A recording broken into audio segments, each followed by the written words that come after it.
Sementara itu, para pedagang di relokasi Pasar Badung dan Pasar tak khawatir terhadap kebijakan pemerintah yang kembali membuka keran impor jeroan sapi.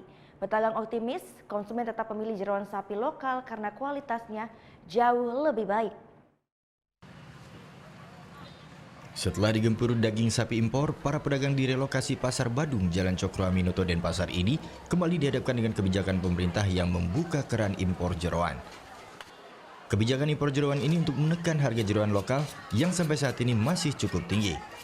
Untuk jeroan paru, harga per kilogramnya saat ini mencapai Rp100.000. Untuk hati Rp50.000, limpa Rp40.000, babat Rp35.000, dan yang termurah iso atau usus Rp20.000.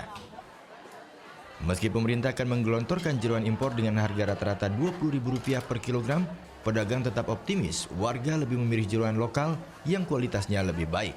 Impor di sini tidak laku, dek. Jujur aja itu.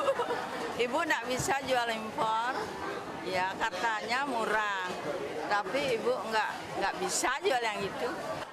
Pedagang juga berkaca pada kebijakan impor daging sapi pada bulan Ramadan lalu yang tak berpengaruh dengan penjualan daging sapi lokal. Sementara sebagian pedagang juga tak terlalu khawatir dengan jeroan impor, mengingat permintaan konsumen lebih banyak pada daging sapi lokal. Kalau jeroan tuh orang-orang rumahan biasa pakai gitu. Sini kan enggak gitu. Kebanyakan rumah makan sini.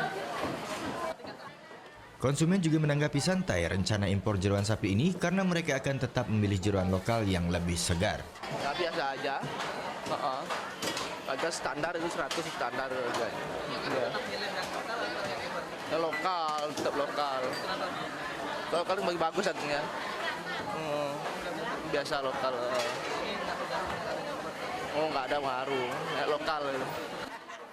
Pedagang pesimis impor jeroan mampu menekan harga jeroan lokal seperti halnya daging yang sampai saat ini harganya tetap tinggi.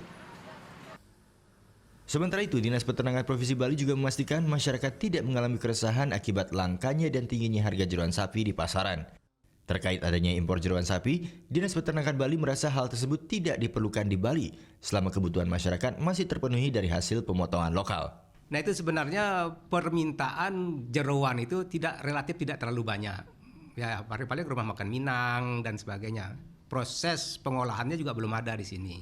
Hanya beberapa saja yang seperti perusahaan-perusahaan besar yang menggunakan itu. Dan itu pun kalau kita lihat dari pemotongan lokal itu sebenarnya sudah cukup begitu. Hingga bulan Juli lalu, Bali menghasilkan 13.000 ekor sapi untuk konsumsi lokal, juga memenuhi permintaan dari Jawa. Tim Liputan melaporkan untuk NET.